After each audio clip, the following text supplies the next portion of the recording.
the girl shouted. "Daddy, I found her sleeping on the street. Can she be my sister?" The billionaire father looked at the girl and did something unbelievable. The diner was nearly empty when Declan Rhodes helped Ember down from the high chair. The 5-year-old girl was still chewing on her last French fry, her fingers sticky with ketchup. A few crumbs were stuck to her pink shirt with its unicorn designs. "All done, Daddy. All done, sweetie." Declan paid the bill and held his daughter's hand. The waitress waved at Ember, who waved back with a toothless smile. Outside, the night air was cool. The streets had few cars, and the yellow lights from the street lamps created circles on the wet asphalt from a rain that had already passed. It was an ordinary, unremarkable Thursday. They walked toward the car parked 2 blocks away. Ember swung her little pink purse, humming a song she learned in school about birds and clouds. Declan thought about the next day's work, the bills to pay, the 9 a.m. meeting he didn't want to face, the normal things that occupied his mind since he learned to live on autopilot. That's when they saw her. A small figure was huddled on the sidewalk, leaning against a dark brick wall. It was a girl about Ember's age, maybe a little smaller. She was sleeping, clutching a doll that looked like it had seen better days. The dress was torn in several places, one arm loose, hanging as if it were broken. The doll's hair was tangled and dirty. Declan stopped. Ember stopped too. "Daddy!" His daughter's voice was quiet, almost a whisper.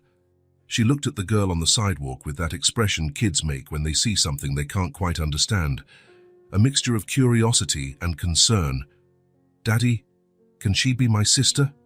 The words hit Declan like a punch to the gut. He looked at Ember, then at the sleeping girl, then back at Ember again. His daughter's eyes were wide, shining under the streetlight, waiting for an answer he didn't know how to give. Declan Rhodes was not a man of impulse. Since losing his wife 2 years ago, he lived in a carefully planned routine. Work, home, Ember, sleep. Work, home, Ember, sleep. No surprises, no complications, nothing that could upset the fragile balance he had managed to build. It was safer that way. But something about Ember's question stirred him. Maybe it was the way the girl held the doll, as if it were the most precious thing in the world. Maybe it was the way her shoulders rose and fell slowly, showing she was alive, but so small and alone in the cold night. Or maybe it was simply Ember's innocence, seeing a child in need and thinking of the most natural thing in the world, family. "Wait here." Declan let go of Ember's hand and approached the girl. His footsteps made a sound in the quiet street. He knelt slowly, trying not to be startling. Up close, she seemed even smaller.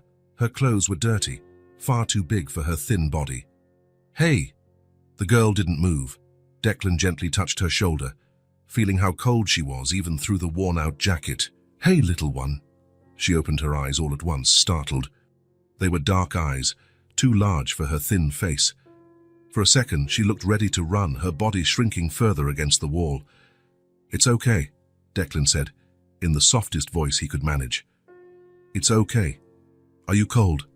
The girl looked at him, then at Ember, who had come closer despite being told to stay put. Ember had this ability to ignore orders when she thought something more important was happening. "What's your name?" Ember asked, as if they were chatting on the school playground during recess. The girl didn't answer. She just hugged the doll tighter against her chest, her small fingers gripping what was left of the fabric. Declan felt something strange happening inside him, something he hadn't felt in a long time, as if a dormant part of him was waking up. It was like a door that had been locked for years was being pushed open from the inside, slowly giving way. "Do you want to come with us?" The words came out before he could think them through. "Just for tonight." Ember smiled, that smile that lit up her whole face. The girl looked from one to the other, confused, as if she couldn't believe what she was hearing. "My house is warm," Ember said, crouching down to be at the other girl's level. "And there's food and soft blankets." It was the word food that made the difference. The girl nodded slowly, still wary, but something in Ember's voice seemed to have reached her. The walk to the car was silent. The girl walked between them, still holding the doll, looking around as if expecting someone to stop her. Declan opened the back door and helped them both in, carefully fastening their seatbelts. In the back seat, Ember started chattering about school, her favorite cartoons, her favorite colors, the neighbor's cat that always ran into their yard. The girl listened without saying a word, but her eyes followed every word, as if recording everything in her memory. During the drive home, Declan wondered what the hell he was doing. He didn't know this child. He didn't know where she came from, why she was alone, if anyone was looking for her. But every time he glanced in the rearview mirror and saw the two little faces in the back seat, Ember animated, gesturing, and the other girl listening intently, something inside him calmed down. At home, Declan went straight to the kitchen. He heated up a can of vegetable soup, cut generous slices of fresh bread, and washed some red apples. He put everything on a tray and took it to the living room table, where the light was softer. "What's your name?" he asked as he served the soup into a deep bowl, making sure it wasn't too hot. "June," she answered quietly. It was the first word she had said since waking up on the sidewalk. "June is a pretty name," Ember said, clapping her hands. "June, June, June. It sounds like music. It sounds like a princess's name." June almost smiled. The corner of her mouth curved up just a little, as if she hadn't remembered how to smile properly for a long time.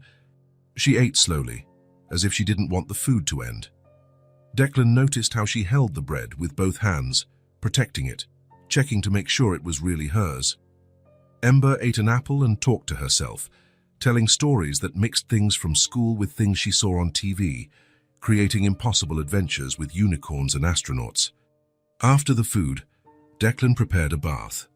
The tub filled with warm water and lavender-scented bubbles. He got a clean, soft towel and some of Ember's clothes that might fit, a small pair of pajamas that had been stored in a drawer since Ember was smaller. "Can you take a bath by yourself?" he asked. June nodded, looking at the bubbly water as if it was something magical. "Ember will be right here if you need anything." While June was bathing, Declan made up the guest room he hadn't used in months. He changed the sheets for fresh-smelling ones, arranged 2 extra pillows, and turned on a lamp that cast a soft, welcoming light. Ember brought one of her favorite stuffed animals, a brown bear with a red tie.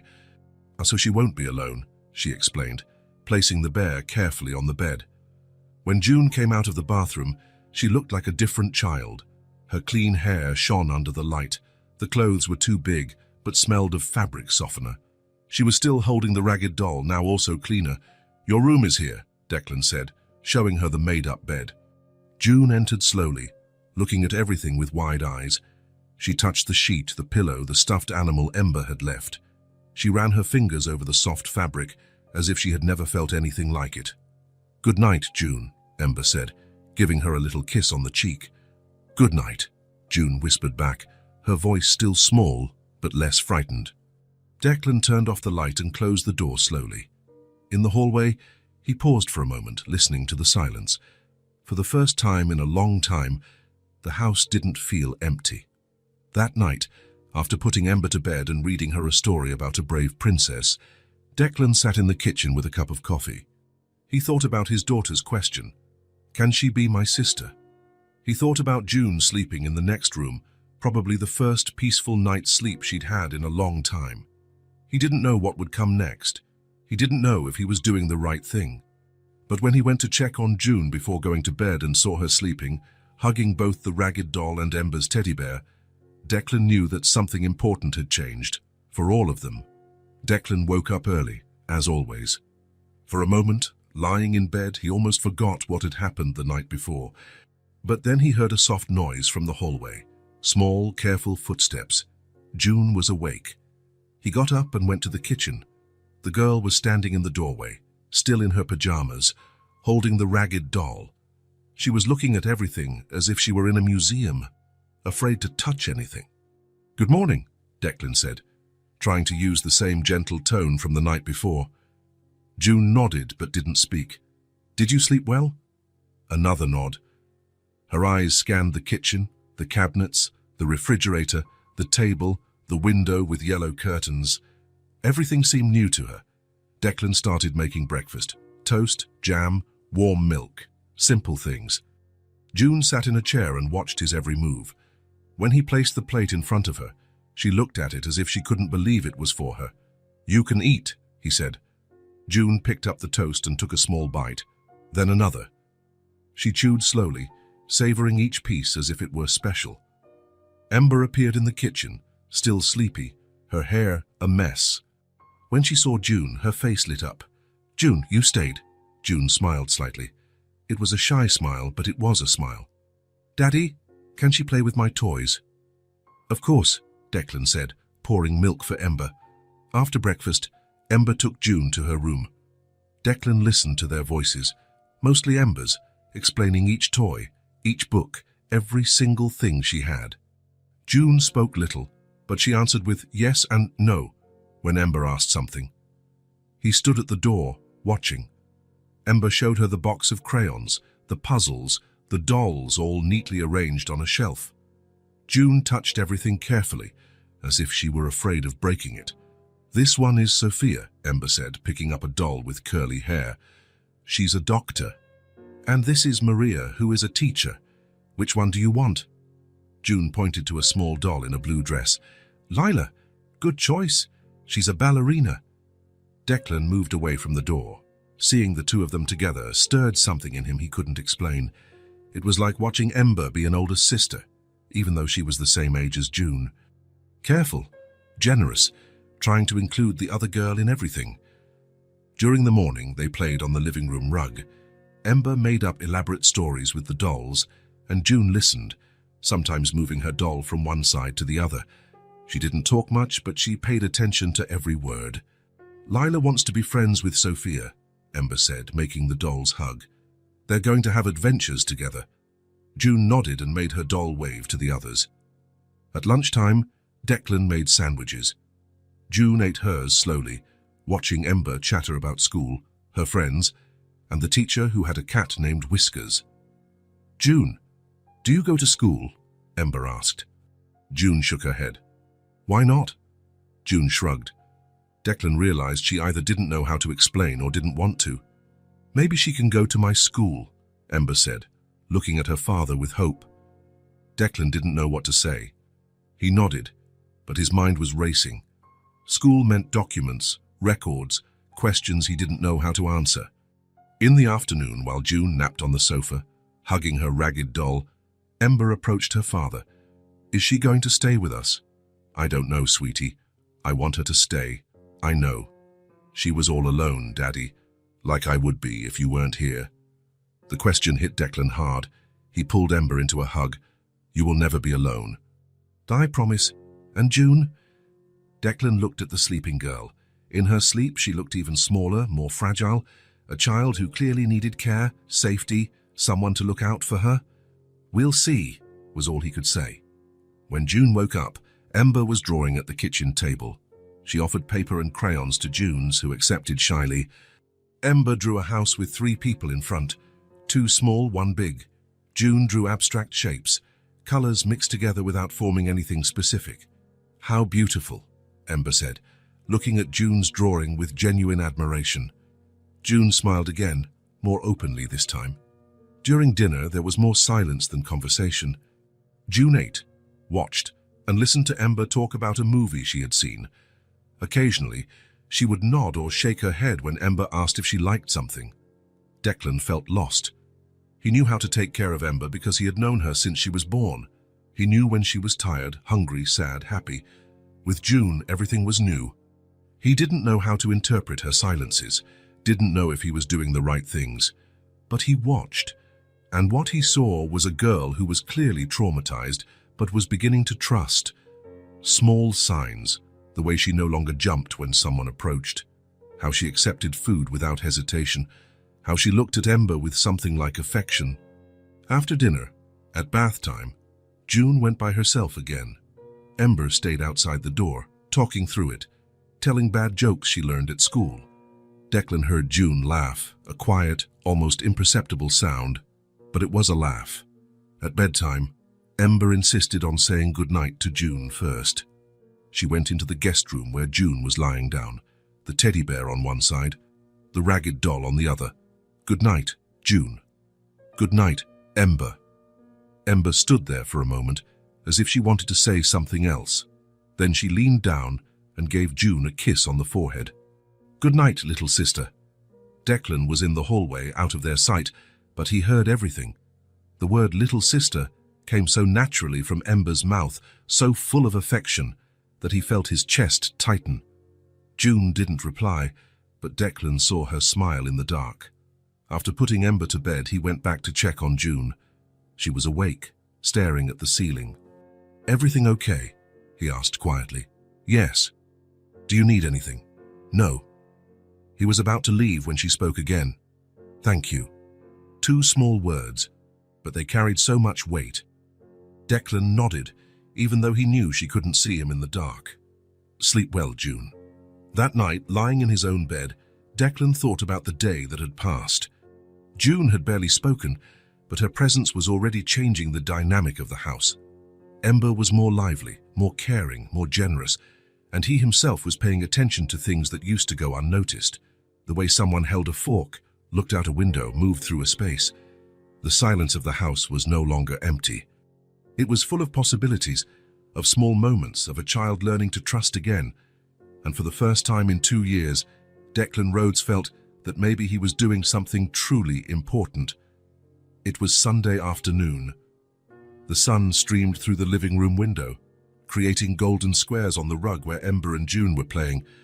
It had been 3 days since June arrived, and a gentle routine had formed. Breakfast together, playtime, lunch, a nap for June while Ember drew, and then more time together until dinner.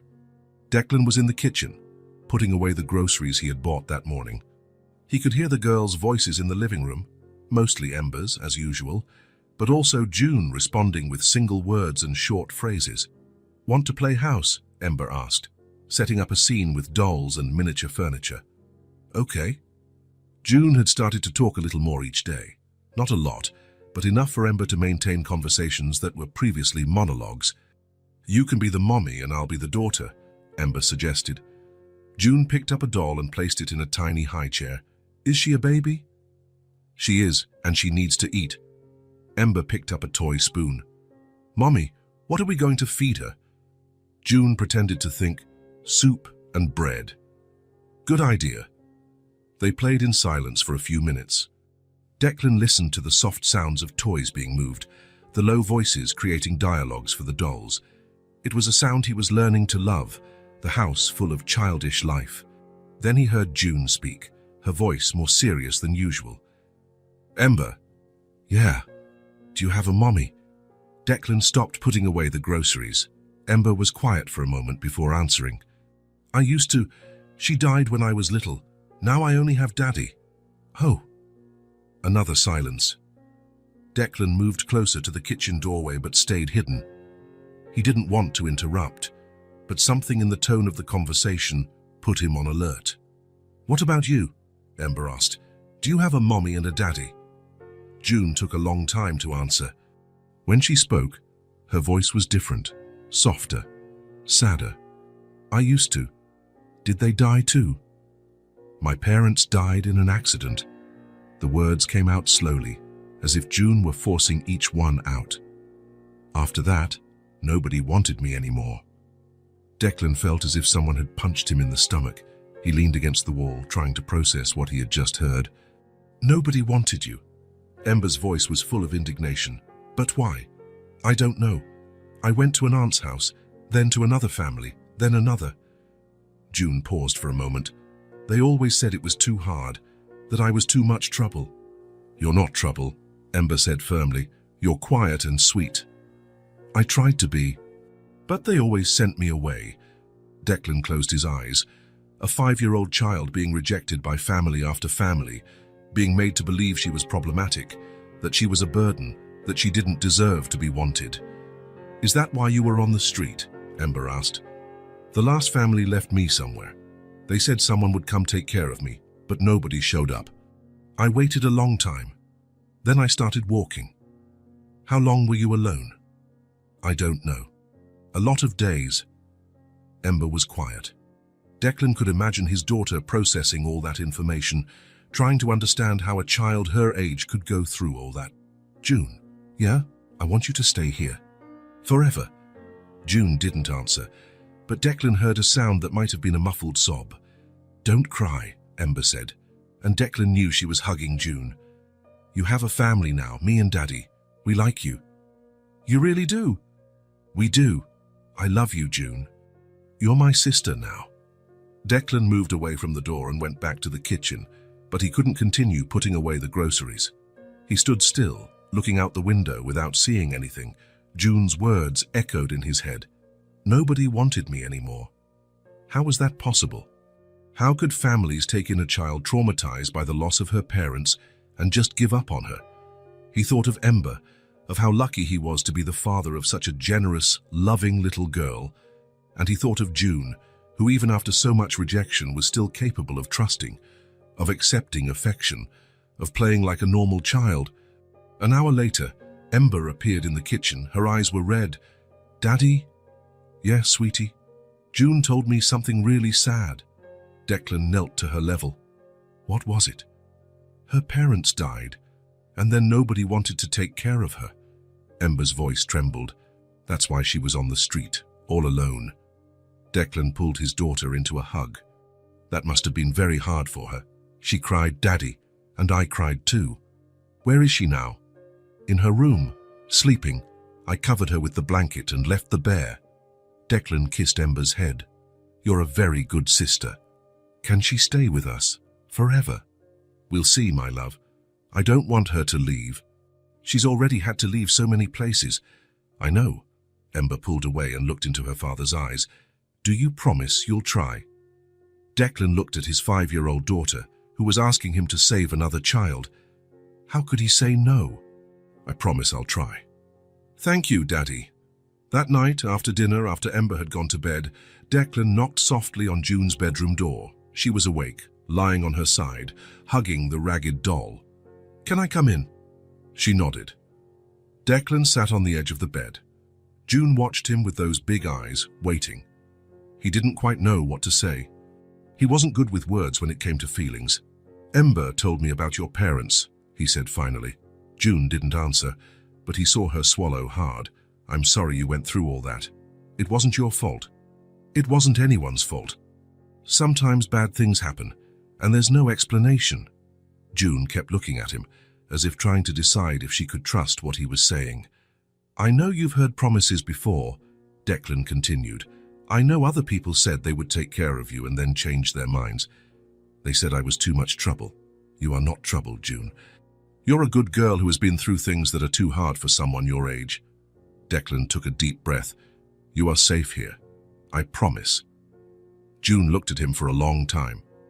Declan saw something change in her eyes. The tension that was always there, the readiness to run or hide, began to dissolve. "You really promise?" "I really promise." June nodded slowly. "Okay. Good night, June." "Good night." Declan left the room and closed the door softly. In the hallway, he paused for a moment. He had just made a promise he didn't know if he could keep. He knew nothing about adoption, about legal processes, about how an abandoned child officially became part of a family. But he knew one thing. He was going to try. For June, for Ember, and maybe for himself too. Because for the first time in a long time, his house truly felt like a home. A week had passed since the conversation in June's room. A week that changed everything in the Rhodes house, even if no one had said it out loud. Mornings now began with 2 pairs of little feet running down the hallway. Ember would wake up first, as always, but instead of going straight to the kitchen, she would stop at June's door. "Psst, June, are you awake?" "I'm awake. Let's go have breakfast." And off they would go, hand in hand, June still with the ragged doll under her arm, Ember chattering about what they were going to do that day. Declan would find them in the kitchen, June sitting in her chair because now she had a chair, always the same one, next to Ember. They would wait for him to make breakfast as if it were the most normal thing in the world. "Good morning, Daddy," Ember would say.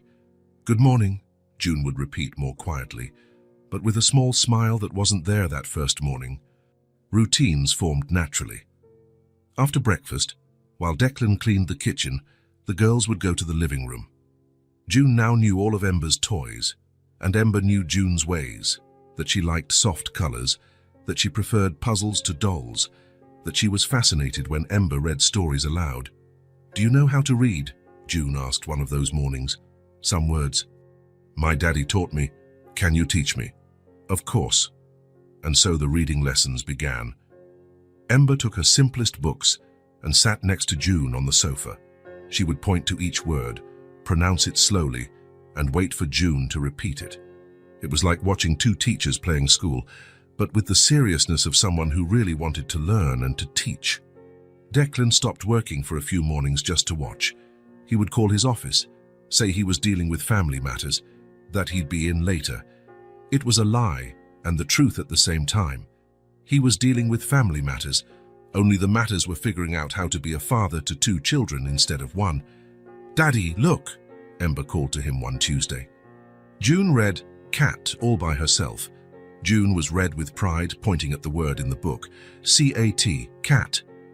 "Very good, June," Declan said, and he realized he was smiling.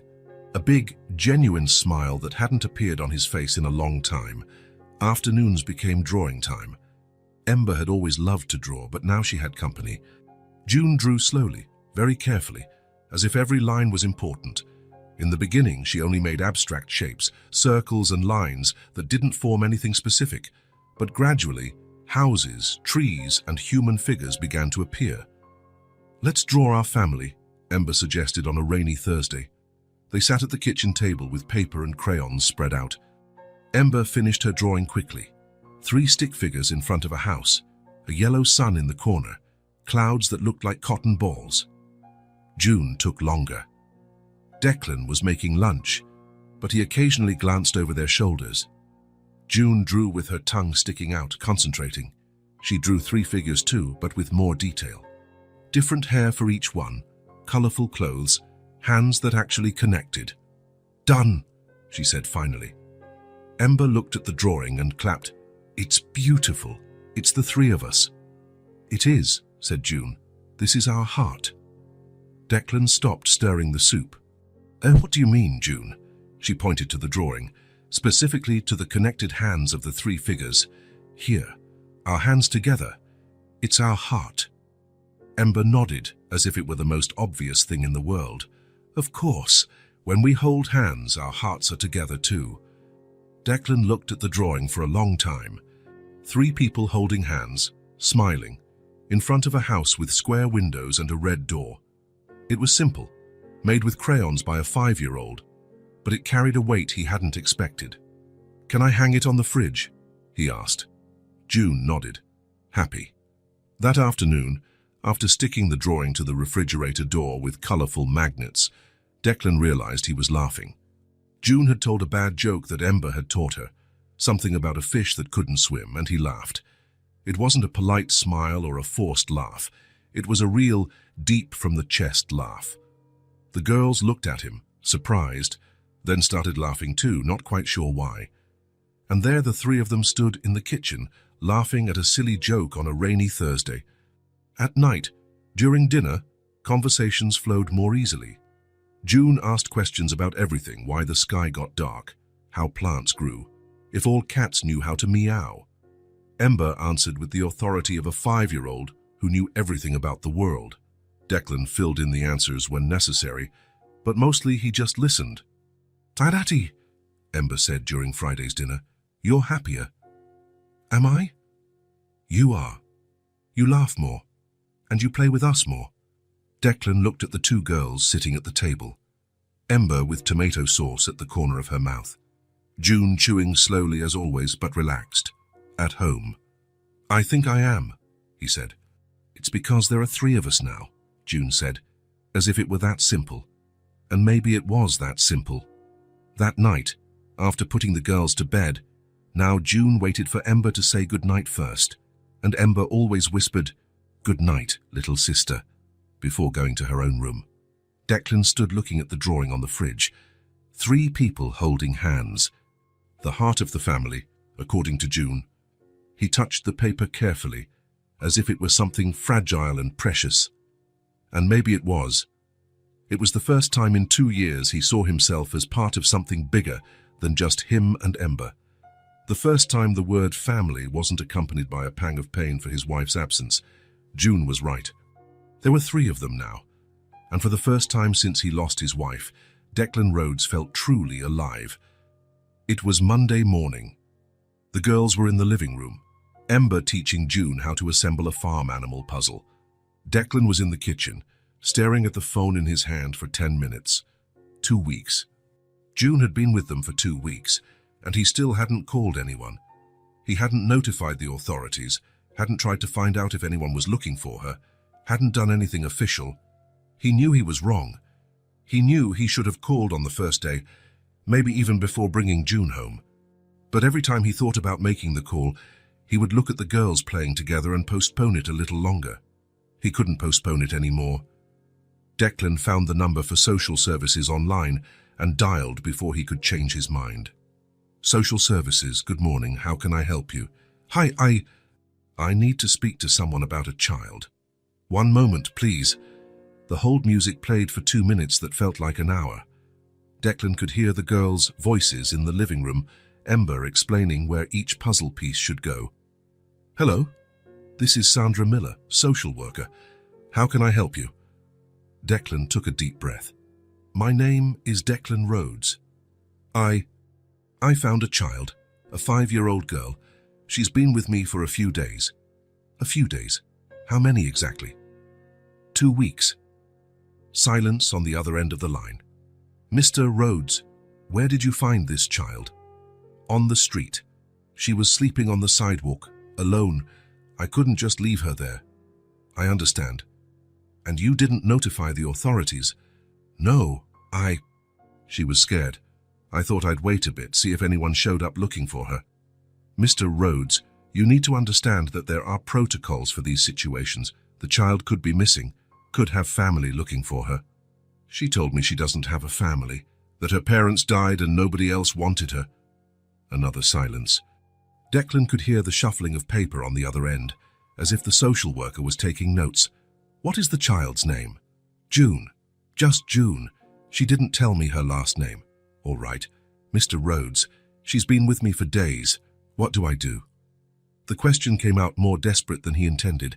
Declan heard the social worker sigh. Then first, I need you to come to our office with the child.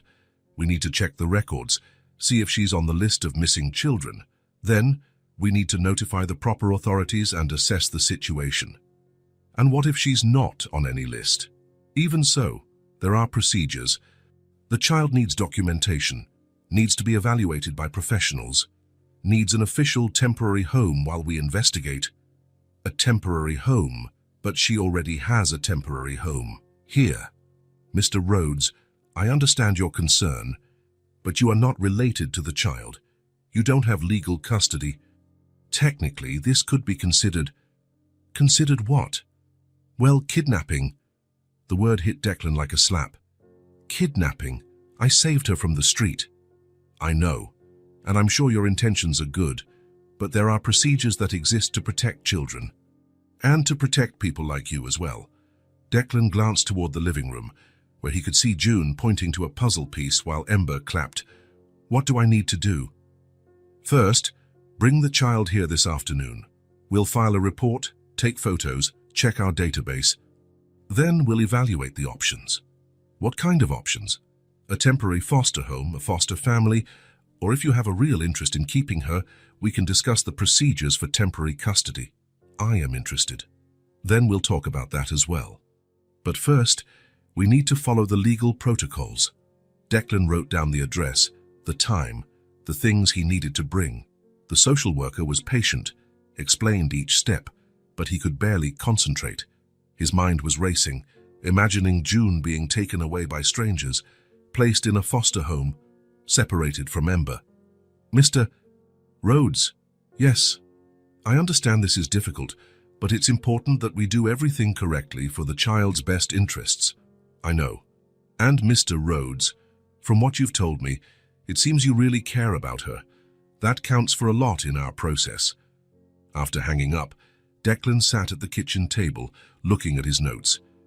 A list of documents, addresses, times, bureaucratic steps that would decide June's future.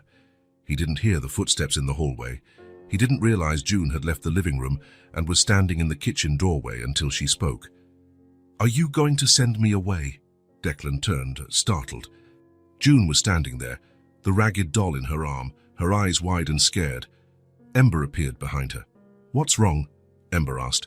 I heard you talking on the phone, June said, her voice trembling, about a foster home, about taking me away. Declan knelt to their level. June, I don't want to send you away. But I have to do things the right way, the legal way. Every time someone talked about doing things the right way, I had to leave, June said. Ember stood in front of June, like a protective shield. She's not leaving. Ember? No, Daddy, she's not. Ember turned to June and held her hands. You're going to stay with us. I promise, but he was on the phone. It doesn't matter what he said.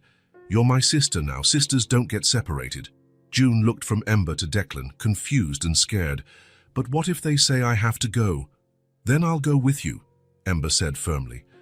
If you go, I go too. Ember, that's not how it works. Then how does it work? Ember looked at her father, her eyes shining with anger. You said you would try to keep her here. You promised. Declan felt the weight of the situation crashing down on him.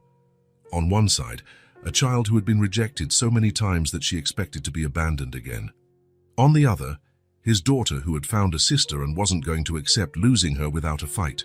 Listen, he said, trying to keep his voice calm. I am not giving up on June, but there are rules, laws that I have to follow. The social worker is going to help us do everything the right way. What if she says I can't stay? June asked. Then we'll fight, Declan said. We'll do whatever it takes, I promise. Declan looked at June, at her scared but hopeful eyes, then at Ember, who was determined to protect her sister at any cost. I promise, he said, we'll fight to stay together. June nodded slowly. Ember pulled her into a hug. See? I told you were staying.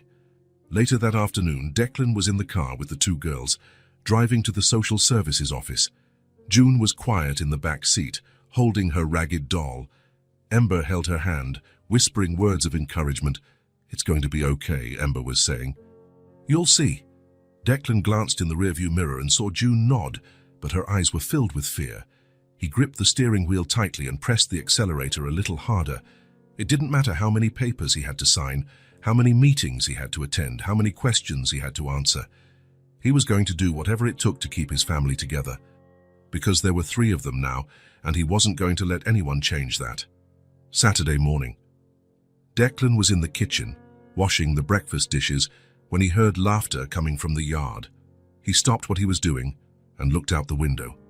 June and Ember were in the backyard, playing tag among the trees. June was running with the ragged doll under her arm, laughing loudly as Ember chased her. It was the first time Declan had seen June run like that, free, without looking over her shoulder in fear. Got you! Ember shouted, tagging June on the shoulder. Now I'm it, June said, and ran after Ember. Declan leaned against the sink, watching. June was smiling. A real smile, one that lit up her whole face and made her eyes sparkle. It wasn't the shy, careful smile she gave when someone spoke to her. It was the smile of a child who was genuinely happy. Ember stopped running and threw herself onto the grass, laughing and out of breath. June flopped down beside her. The two of them lay there, looking up at the cloudless blue sky. Should we sing? Ember suggested. What song? The one about the rainbow I learned at school. Ember began to sing in her childish voice, off-key but full of joy. June listened to the first verse, then began to hum along softly. She didn't know the words very well, but she made up words that rhymed, making Ember laugh even more. Declan just stood there, listening. There was something hypnotic about the scene. 2 5-year-old girls singing in the yard on a Saturday morning, unhurried, carefree, simply existing in the moment. Suddenly, he felt something strange happening in his chest, a feeling he hadn't experienced in a long time. The weight he had carried since losing his wife, which had only increased since June arrived with all the legal complications, began to dissolve. There were his daughters, because he now thought of them in the plural, his daughters, being normal kids on a normal Saturday. It didn't matter what the social worker had said on Monday. It didn't matter the papers he had to sign or the meetings he would have to face. In that moment, they were a family. Declan left the kitchen and went into the yard. The girls saw him approaching and waved. "Daddy, come sing with us," Ember said. "I don't know the song." "We'll teach you," said June, and Declan realized she had said Daddy, along with Ember, as if it were natural. He sat on the grass beside them. Ember and June sang the rainbow song 2 more times, teaching him each verse. Declan tried to follow along, laughing at his own mistakes and the girls' infinite patience in correcting him. "Now you know it," Ember declared when he finally managed to sing a whole verse without messing up. "I'm a great student," Declan said. "Yes, you are," June agreed seriously, as if she were evaluating his performance. They stayed there for a few more minutes, just enjoying the sun and the gentle breeze.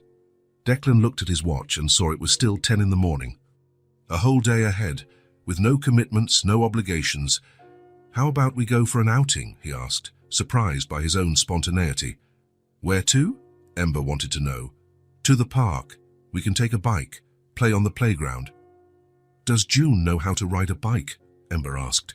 June shook her head. "I've never tried." "Then we'll teach you," Ember said, jumping to her feet. "Daddy, you can teach June how to ride a bike." "Yes, I can." June looked at him with a mix of excitement and nervousness. "I won't be able to do it." "You will," Declan said. "Ember thought she couldn't do it either when I taught her." "It's true," Ember confirmed. "I fell like 10 times, but then I learned. What if I fall?"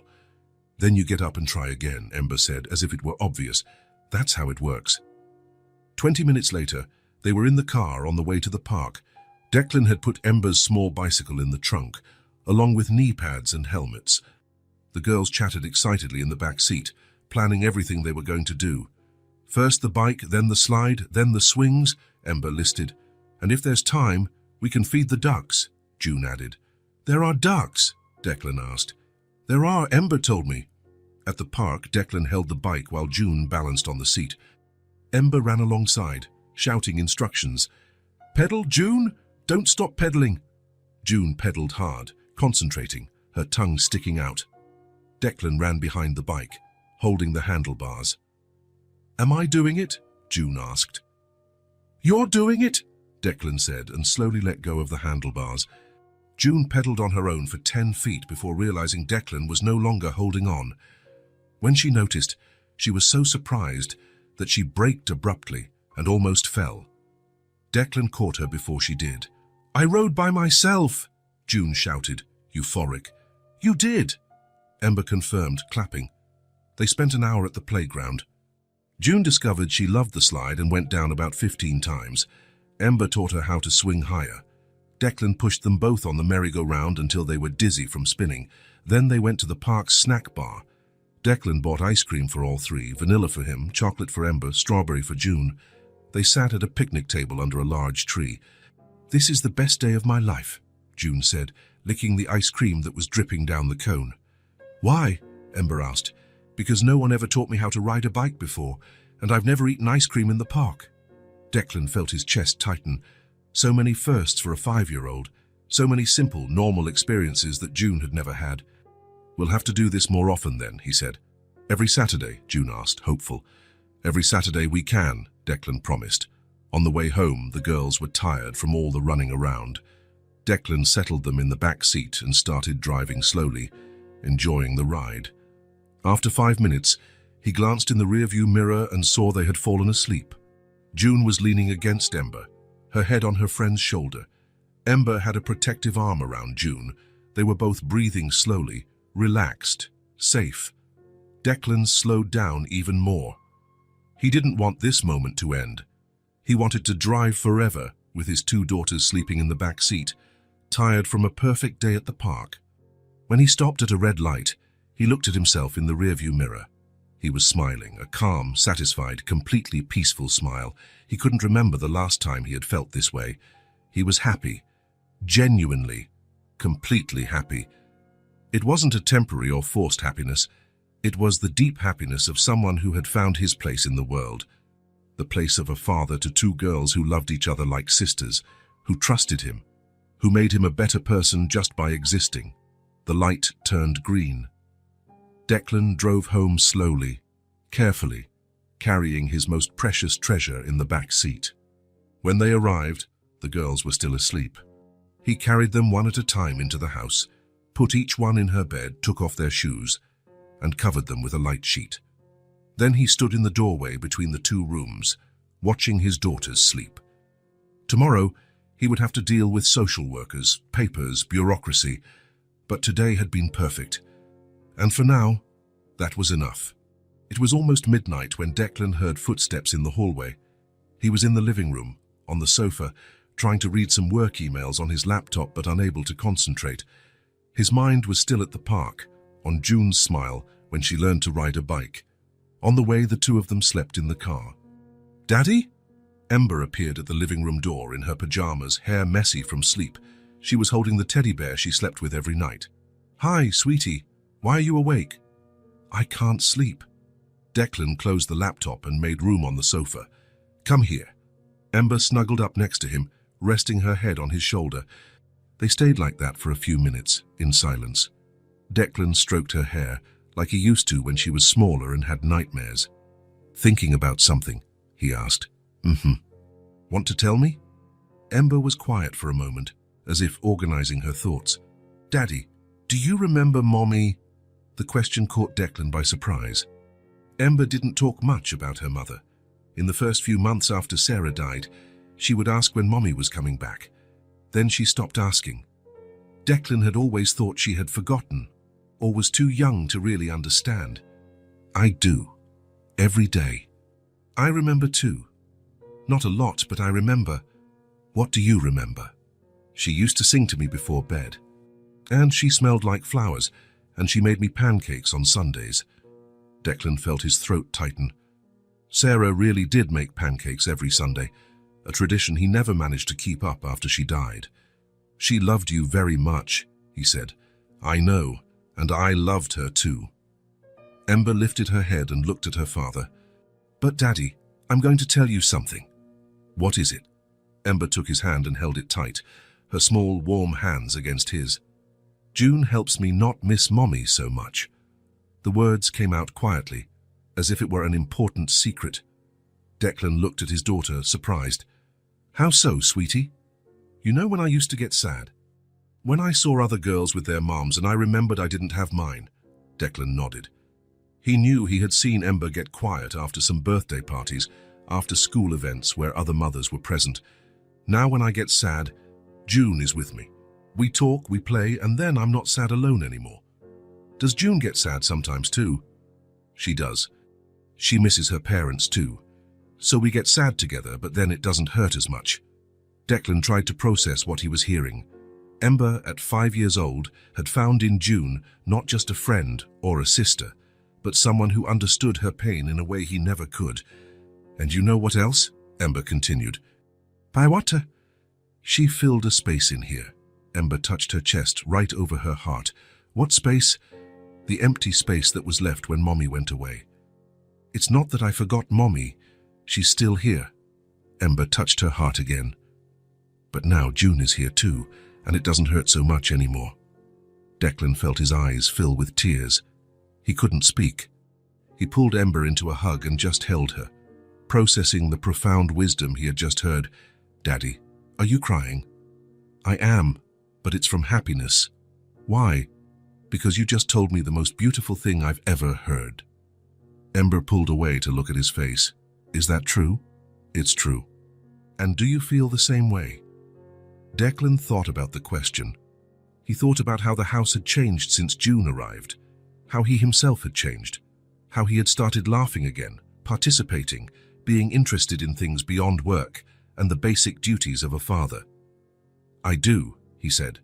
"June filled a space in here too." Ember smiled and snuggled back against him. "So she can stay forever. I will do everything in my power to make sure she stays. Promise?" "I promise." After Ember went back to bed, Declan stayed in the living room for another hour, thinking. His daughter's words echoed in his mind. June had filled a space, not just in Ember's life, but in his too. He picked up the laptop again, but instead of opening work emails, he started researching custody process, adoption, parental rights. Every article he read made him more determined. On Monday morning, after taking the girls to the park, because now June was also entitled to morning outings, Declan called the social worker. "Sandra, it's Declan Rhodes. I want to start the official custody process for June." "I'm glad to hear that, Mr. Rhodes. When can you come in to discuss the next steps?" "Today, if possible." "Is this afternoon good?" "Perfect." That afternoon, Declan sat in the social worker's office with a folder full of documents: Ember's birth certificate, proof of income, medical records, work references, everything he could to prove he was a responsible and capable father. "Are you sure about this?" Sandra asked. "It's a long, complicated process.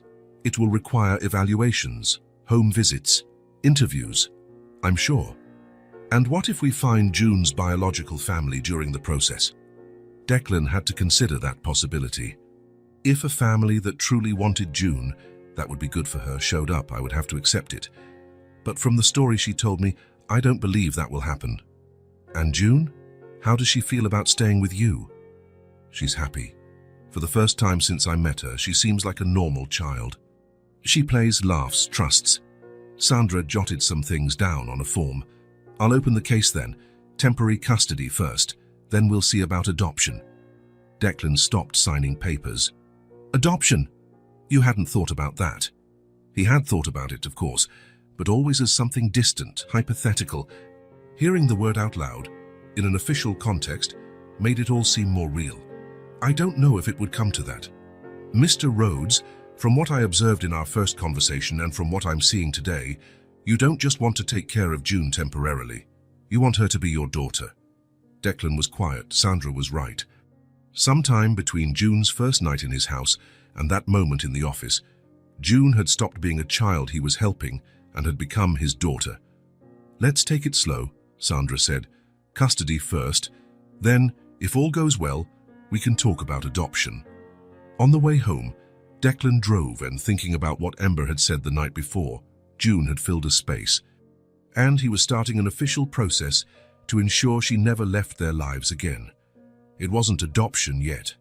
He wasn't yet talking about officially making June a Rhodes, but the path was being laid. And it wasn't just a legal, bureaucratic path. It was a path of the heart. The phone rang on a Thursday morning while Declan was making breakfast and the girls were playing in the living room. He looked at the number on the screen and recognized it immediately. Sandra, the social worker. "Good morning, Mr. Rhodes." "Good morning, Sandra. I need to talk to you about a development in June's situation." Declan felt his stomach tighten. For the past few weeks, everything had been so peaceful. The custody process was moving along well. June was blossoming. Life had found a perfect rhythm. He should have known something could change. What kind of development? "A woman came to our office yesterday. She claims to be June's aunt. She brought documents that seemed to prove the relationship." Declan's world stopped for a moment. He glanced toward the living room, where he could hear Ember explaining to June how to build a tower with blocks, their voices mingling in a conversation that had become the soundtrack of his home. What does she want? For now, she just wants to see June, to talk to her, to understand the current situation. And after that, we don't know yet. She said she needs to see how June is doing, talk to us, and understand the whole situation before making any decisions. Declan sat down in a kitchen chair, his legs suddenly weak. How did she find out where June was? Apparently, she hired a private investigator a few months ago. She's been looking for June ever since she found out she had disappeared from the foster care system. A private investigator? Declan repeated the words, trying to process. So she was really looking. It seems so. Mr. Rhodes, I know this is difficult, but when? She would like to meet June this week. It could be at your house, if you allow it. We think it would be less traumatic for June to meet her aunt in a familiar environment. And if I don't allow it? Mr. Rhodes, if she is indeed June's biological relative, she has legal rights. It's better that we do this amicably. Declan closed his eyes, feeling the weight of the legal reality that had always been there, but that he had managed to ignore for the last few months. She seems... What is she like? Sincere, emotional. Worried about June. She didn't give me the impression of someone who wants to cause trouble. Okay. When? How about Saturday afternoon? That way June won't be worried about school or other activities. Saturday is fine. After hanging up, Declan stood in the kitchen, trying to process the information. An aunt, June's biological family, someone who had more legal right to her than he did, someone who had hired an investigator to find her. Daddy, is everything okay? Ember appeared in the kitchen doorway, looking concerned. She had developed a keen intuition for when something was wrong. It is, sweetie. Who was on the phone? Declan looked at his daughter. How could he explain that everything they had built as a family might be about to change? How could he prepare a 5-year-old for the possibility of losing her sister? It was about June. Someone from her family showed up. Ember's eyes widened. Family? But she said she didn't have any family.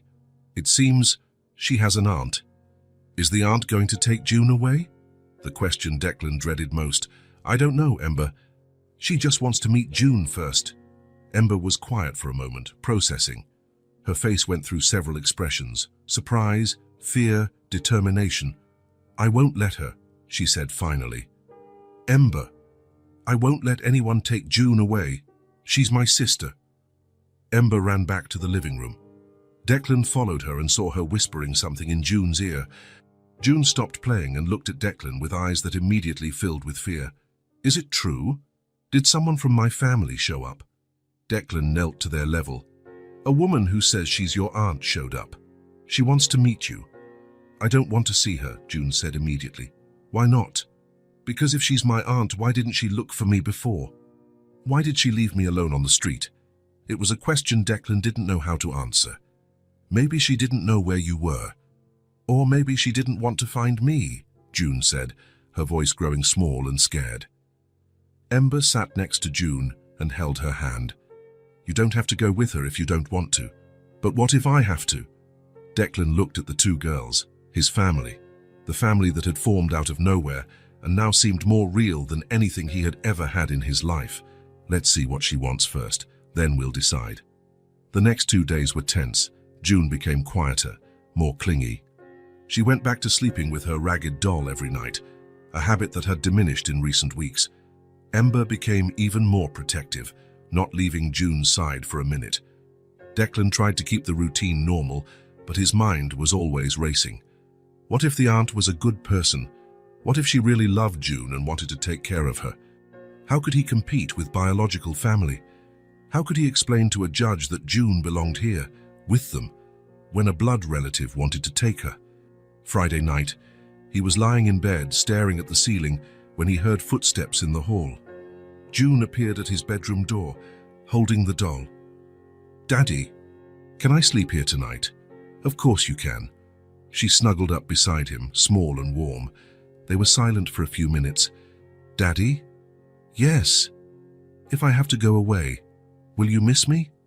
Declan's heart broke. June, you're not going to have to go away. But what if the aunt says I have to? Then we'll fight. We'll do everything possible for you to stay. Promise. I promise. June nestled closer to him. I don't remember much about Aunt Maggie. I just remember she wasn't there when I needed her. Saturday came too quickly. Declan had spent the morning trying to distract the girls, but it was obvious everyone was nervous. Ember barely ate at lunch. June didn't touch her food. At 2 in the afternoon, a woman knocked on the door. Declan opened it and saw a woman in her 40s, with simple brown hair tied in a ponytail, wearing basic but clean and well-kept clothes.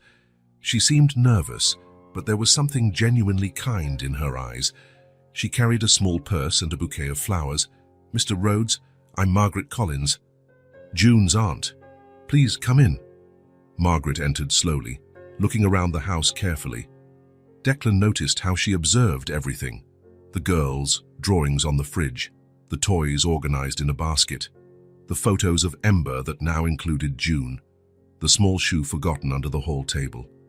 It's a beautiful house, she said, her voice filled with emotion. It seems happy. It seems like a home. Thank you. The flowers are for June, she said, offering the bouquet. Sunflowers. They were my sister's favorite flowers, June's mother. Declan took the flowers, touched by the gesture. She'll like them. The girls were in the living room, pretending to play but clearly listening to everything. Declan called them. Ember, June, come meet Margaret. Ember came first, protective as always, her chin held high in an expression Declan recognized as her "nobody's going to hurt my family" stance. June stayed behind her, only her face visible, her eyes wide and scared. Margaret looked at June and her eyes filled with tears she tried to hold back. June. My dear, you've grown so much. June looked at her for a long moment.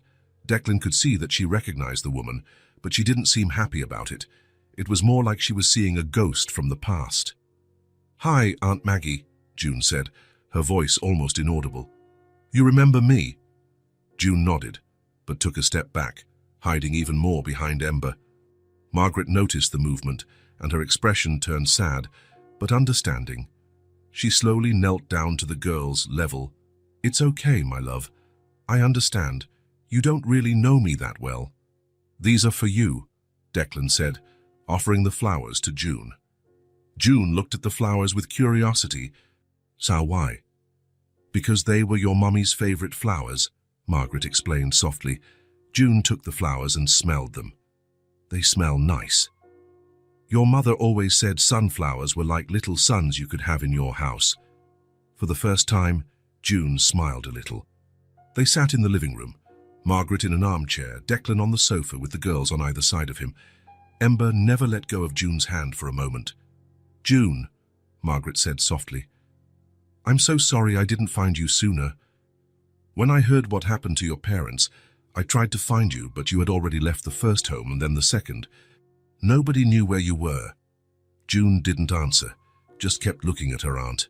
I traveled a lot for work, Margaret continued. I worked for a company that built bridges, and I would be away from home for 6 months at a time. When I came back from my last trip and heard about the accident, you had already disappeared from the system. Why didn't you want me before? June asked, finally. Margaret seemed surprised by the direct question. What do you mean, dear? When my parents died, why didn't you take me to live with you right away? Margaret took a deep breath, the tears finally escaping. Because I traveled 6 months a year for work. Because I lived in a small apartment, with no yard, no space for a child. Because I thought other families could give you things I couldn't. She looked around the living room again, at the toys, the evidence of a structured family life. I was wrong, she said. I should have tried to change my life to include you. I should have stopped traveling, changed jobs, anything, but I thought you would be happier with a real family. I have a real family, June said, looking at Declan and Ember. Margaret followed June's gaze and nodded slowly. I can see that. I see how they look at you, how you sit close to them. I see that you feel safe. June is my sister, Ember said, speaking for the first time, and nobody is taking her away. Margaret looked at Ember, this small but fierce child who was protecting June like a lioness protecting her cubs. You must love June very much, Margaret said. I do, she's the best sister in the world. And you, June? Are you happy here? June nodded vigorously. Very happy. Daddy takes care of me and Ember teaches me things and we play and go to the park and I have my own room and you're never leaving, Ember completed. Margaret smiled through her tears. I can see you love each other very much. They talked for another hour. Margaret told stories about June's parents, how they met, what they were like as kids, little details June had never heard. She showed photos she brought in a small bag, images of June's parents at various moments in their lives. June listened with interest, but always by Ember's side, always close to Declan. She never physically approached Margaret, even when her aunt showed photos that clearly sparked her curiosity. This one is from the last time I saw you, Margaret said, showing a photo of June at 3 years old, at a birthday party. You were wearing a blue dress and wouldn't stop running. I remember that party, June said. There was strawberry cake. There was. Tyus ate 3 pieces. June smiled, a happy memory emerging. When Margaret prepared to leave, she asked to speak with Declan in private. Mr. Rhodes, she said in the yard, out of the girls' hearing, thank you for taking care of June. You don't have to thank me. She has become my daughter. Margaret nodded. I can see that. And I can see how safe she feels here. She was never like that with me. She was always quieter, more distant. I thought it was just shyness. But now I realize she never felt completely safe. What do you plan to do? Margaret looked through the living room window, where June and Ember were sitting together on the sofa, looking through the photos she had left. I'll be honest with you. When I found out June was alive and well, my first reaction was to want to take her with me. She's family. She's all I have left of my siblings. I spent months imagining what it would be like to have her back, how I could make up for all the lost time. Declan felt his chest tighten. But, Margaret continued, seeing her here, seeing how she relates to you both, seeing the way she runs behind Ember when she's nervous, the way she looks at you as if you're her safe harbor, it would be cruel to take her from here. She has found a family that truly loves her. So I'm going to do the right thing. The thing I should have done 3 years ago. And in court, what will you say? Margaret looked at him with determination. I'll tell the truth, that June is where she needs to be. The following week, they all met at the courthouse. June stayed with an employee in a separate room while the adults spoke with the judge. It was the same Judge Hamilton who had granted temporary custody months ago. Margaret was there with a lawyer who seemed more nervous than she was. Declan was with Dr. Martinez, and Sandra represented social services. The judge read the documents, asked a few questions about June's situation, about the custody process Declan had started, about the circumstances that led to June being on the street. Miss Collins, the judge said finally, according to the documents presented, you are the only known living relative of June. You spent months looking for her. Do you wish to seek custody of the child? Margaret stood up slowly. She looked at Declan, then at Sandra, then at the judge. The silence in the room was absolute. No, she said, her voice firm but emotional. She is fine with them. Better than she has ever been. Better than she would be with me. I just want to be able to visit her. If they'll let me. The judge seemed genuinely surprised. Are you sure she is your niece and your biological family? I am sure. Family isn't just about blood, Your Honor. It's about who takes care of you, who loves you, who is there when you need them. Mr. Rhodes and his daughter are June's family now. I had my chance 3 years ago and I didn't know how to take it. The judge looked at Declan. And you, Mr. Rhodes, do you agree to visits? I completely agree, Declan said without hesitation. June has a right to know her history, her biological family, and Margaret seems to be a good person who truly cares about June. Very well. Considering Ms. Collins's formal relinquishment of custody rights and taking into account the best interests of the child, I grant final legal custody of June Collins to Declan Rhodes. Margaret Collins will have the right to regular visits, to be arranged amicably between the parties. Outside the courthouse, Margaret hugged Declan. Thank you, she said, for doing this the right way, for not fighting me, even though you had every reason to. June needs you in her life too, Declan said, just in a different way, as an aunt, not as a guardian. Can I come visit on Sunday? Of course. Actually, we usually make pancakes on Sundays. It's a new tradition. Margaret smiled through her tears. June always loved pancakes. And I make the best chocolate chip pancakes in the world. Then on Sunday, you bring the ingredients. That night, after telling the girls everything, that the custody was final, that Margaret could visit, that nothing would change in their lives, Declan tucked June into bed. Daddy, she said as he was about to leave the room. Yes, I like Aunt Maggie, but I didn't want to live with her. Why? Because this is my home. You are my family and Ember is my sister. If I went to live with Aunt Maggie, I wouldn't be Ember's sister anymore. Declan kissed her forehead. And we will always be your family. Forever. The following Sunday, Margaret arrived at 10 in the morning with ingredients for pancakes and more photos of June's parents. She sat in the kitchen with the girls while Declan cooked, telling them how June's father would make funny voices when he read stories, how her mother sang in the shower. It was different from what Declan had imagined when he learned that biological family had appeared. It wasn't a battle, a loss, a competition. It was just more love in June's life. And that he could not only accept, but celebrate. 4 months had passed since the hearing with Margaret.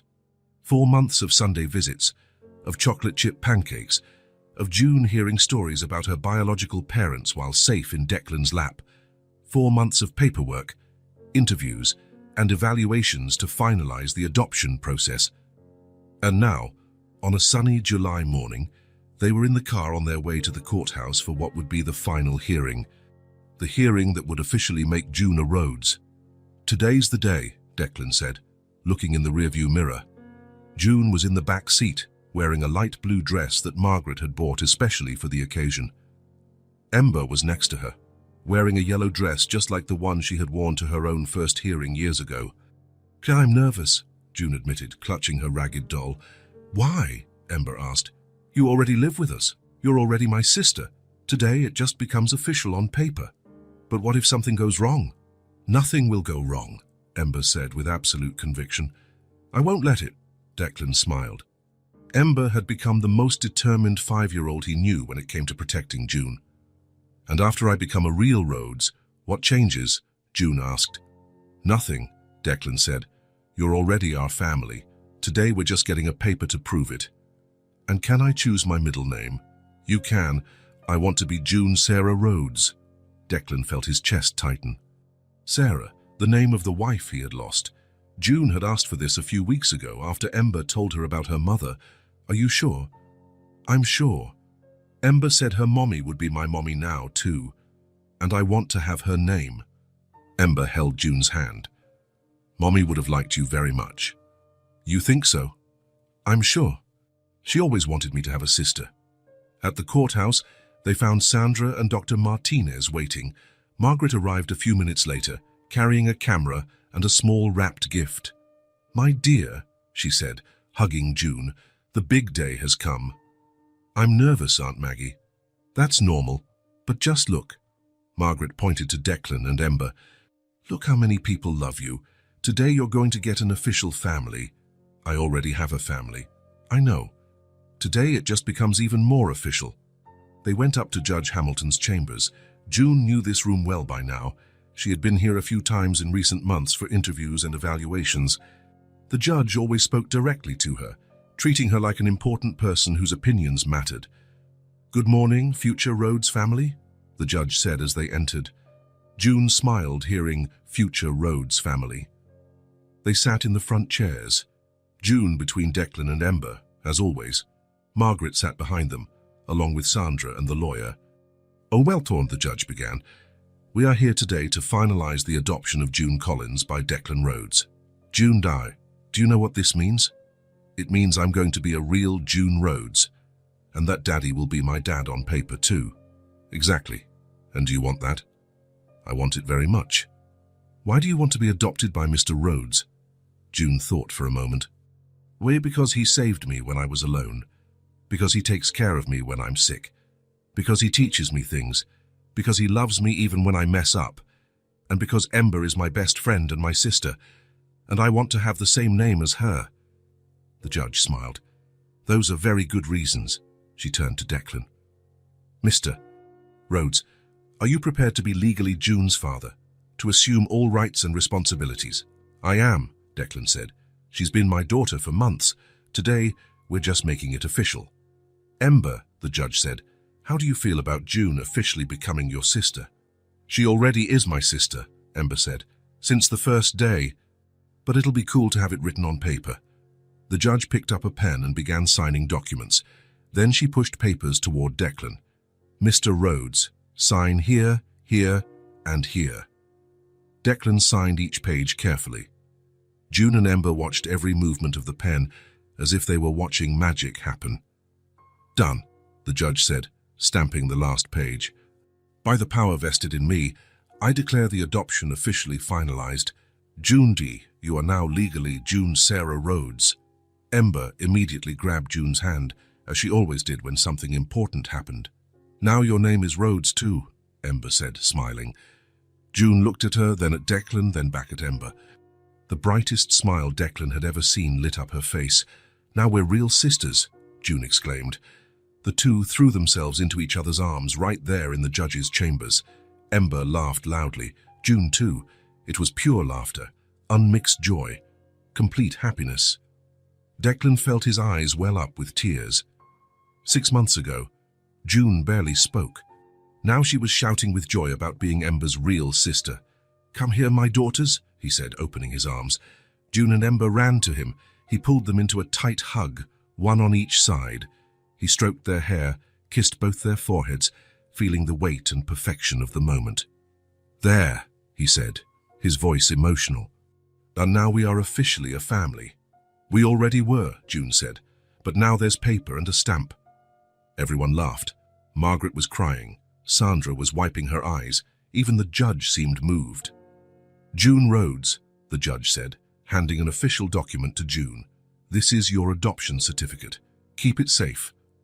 June held the paper as if it were made of gold. "How can I show it to everyone?" "You can show it to whoever you want," the judge said. Outside the courthouse, Margaret took dozens of photos, Declan holding both girls, June showing off her certificate, Ember and June hugging. "These are going straight into the family album," Margaret said. "We have a family album?" June asked. "We do now," Declan said. "We'll buy a really big one." In the car on the way home, the girls didn't stop talking. June Rhodes, Ember sang. "June Sarah Rhodes." "The Rhodes sisters," said June. "Ember Rhodes and June Rhodes." "Forever," said Ember. "Forever," June agreed. Declan drove, listening to their happiness, feeling a complete sense of peace. It wasn't the same family he had with Sarah. It was a new family, built in a way he never imagined possible. At home, they celebrated with a cake Margaret had baked. June insisted on signing her new name on everything she could find, old papers, napkins, her own hand. "I have to practice," she explained. That night at bedtime, Declan went to both rooms to say goodnight. "Thank you, Daddy," said Ember. "For what?" "For making June our official sister." "Thank you, Daddy," June echoed from the next room, "for giving me a real family." Declan stood in the hallway between the two rooms, listening to the soft breathing of his daughters. The adoption was finalized. The papers were signed, stamped, official. But the important part had happened long before, on a night when a little girl asked if another little girl could be her sister. Now they were 3 Rhodes. The family was complete, on paper and in their hearts, forever. 3 months after the official adoption, the Rhodes house was a completely different place. The walls that were once white and bare were now covered in colorful drawings. The family self-portrait June made at school, 3 stick figures with enormous smiles. Ember's drawing of her and June at the park. Her painting the two of them made together on a rainy afternoon, mixing colors to create what they called a friendship rainbow. The living room table was always full of projects, half-finished puzzles, open coloring books, modeling clay spread out. Toys appeared in the most unexpected places. A doll on the sofa, blocks under the table, crayons on the windowsill. And there were smells. The house always smelled like something good now. Cookies in the oven, soup on the stove, the fabric softener from the little clothes that were always being washed. Declan still worked, but he had changed completely. He used to stay at the office late, bring work home, answer emails on Sundays. Now, he was home by 5:30. Weekends were sacred, family time, no exceptions. "Mr. Rhodes," his secretary said one Friday, "the client wants to reschedule for Saturday." "I can't on Saturday. He's an important client. My family is more important." He had discovered that working less didn't make him less productive. When he was at the office, he was more efficient because he knew he had a time to be home. And at home, real life was waiting. Ember and June, who had become sisters in the fullest sense of the word. They played together, inventing elaborate games. Last week, they turned the living room into a spaceship using cushions and sheets. Ember was the captain, June was the engineer, and they traveled to 6 different planets in one afternoon, but they also fought like real sisters. "It's my turn to pick the movie," Ember shouted one Tuesday. "No, it's not. You picked yesterday," June yelled back. "Liar." "It's true." The two of them sulked, each in her own corner of the sofa. Declan was about to intervene when Ember sighed. "Okay, you pick, but I pick the popcorn." "Deal, but I pick where we sit." And just like that, they made up, negotiating like 5-year-old diplomats.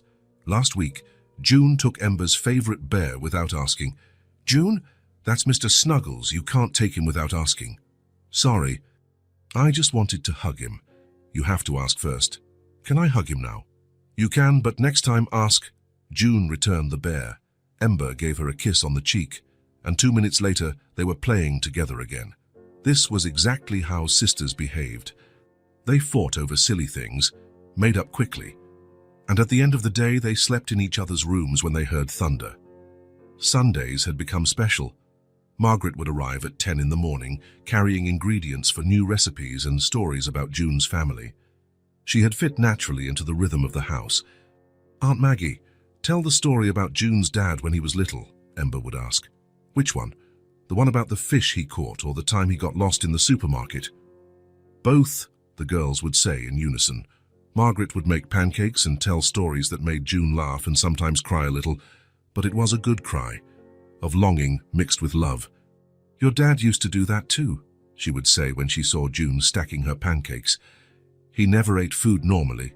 He had to make architecture out of everything."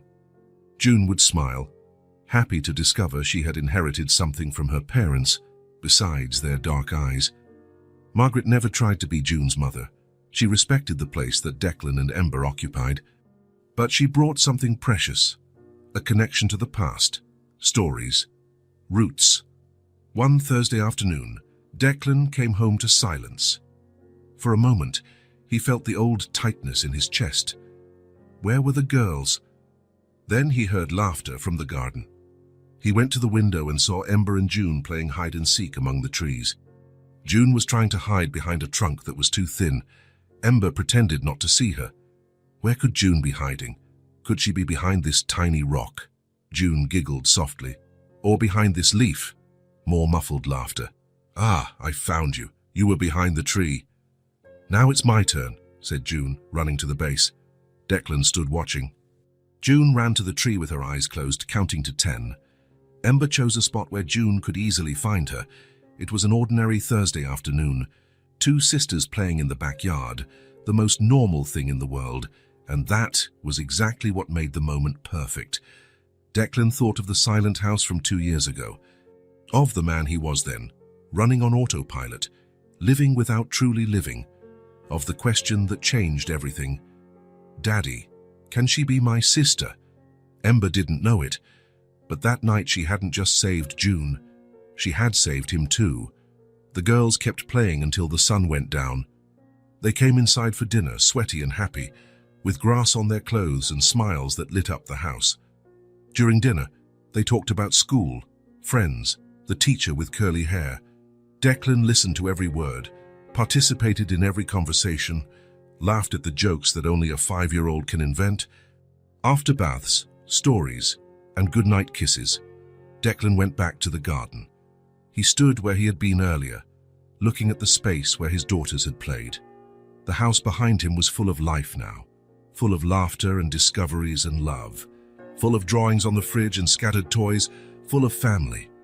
"Love arrived when I least expected it," he whispered into the silent night, "and it saved us all." A breeze rustled the trees. Through the window he could see the lamplight illuminate